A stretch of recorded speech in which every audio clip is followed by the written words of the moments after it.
Headed on a trip with Qatar Airways and suddenly realized your suitcase is bursting at the seams? Don't panic. Adding extra baggage is easier than you think. Let's dive in.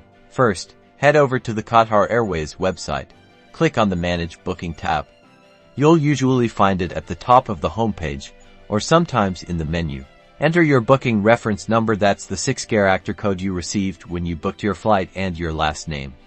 Make sure you type them exactly as they appear on your ticket. Once you're in your booking, look for an option that says Add Extra Baggage or Manage Baggage.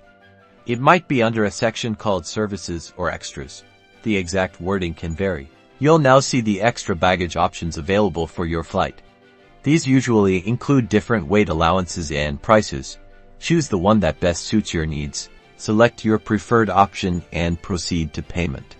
You'll need to enter your credit card details to finalize the purchase. Qatar Airways accepts most major credit cards. Once the payment is complete, you'll receive a confirmation email with your updated baggage allowance. Make sure to save this for your reference at the airport. Now you can pack with confidence.